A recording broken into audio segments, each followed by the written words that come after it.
ఈ లోకంలో మనం ప్రభువుని సేవించడానికి ఒక నిర్ణయం తీసుకున్నాం, ప్రభువుని వెంబడించడానికి ఒక నిర్ణయం తీసుకున్నాం, ప్రభు మాటకు విధేయత చూపించడానికి ఒక నిర్ణయం తీసుకున్నాం. నిర్ణయం తీసుకొని ఆ మార్గంలో నడుస్తున్నప్పుడు అనేకమైన పోరాటాల ద్వారా మనం వెళతాం. అది మనుషుల ద్వారా కావచ్చు, లేకపోతే చీకటి శక్తుల ద్వారా కావచ్చు, లేకపోతే కొన్ని ఆర్థిక ఇబ్బందులు అయి ఉండొచ్చు, లేకపోతే ఇంకేదన్నా కష్టాలు అయి ఉండొచ్చు, ఇంకేదన్నా శ్రమలు అయి ఉండొచ్చు, మరి ఇంకేదన్నా శోధనలు అయి ఉండొచ్చు. ప్రభు చెప్తున్నాడు, ఇది నా వలన కలిగేది కాదు. మీరు ఏ శ్రమ అయితే, ఏ శోధన అయితే, ఏ సమస్య అయితే, ఏ సవాల్ అయితే మీరు ఎదుర్కొంటున్నారో ఇది నా వలన కలిగింది కాదు.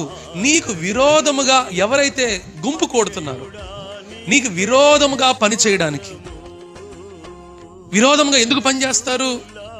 విరోధంగా ఎందుకు పనిచేస్తారు? నాశనం చేయడానికి.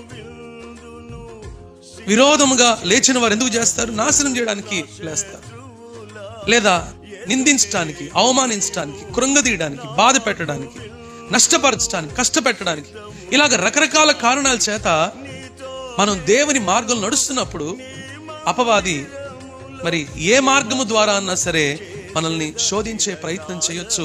కానీ ప్రభు చెప్తున్నాడు, అలాంటి వారందరూ కూడా నీకు లోబడేటట్టుగా నేను చేస్తాను.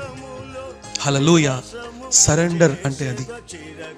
నీకు విరోధంగా ఎవరైతే లేస్తున్నారో, నీకు విరోధంగా ఎవరైతే గుమికూడుతున్నారో, నీకు విరోధంగా ఎవరైతే కూడుకుంటున్నారో, నీకు విరోధంగా ఎవరైతే ఏకీభవిస్తున్నారో వీళ్ళందరూ ఏమవుతారంట?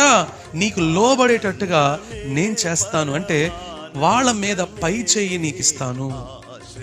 హల్లెలూయా.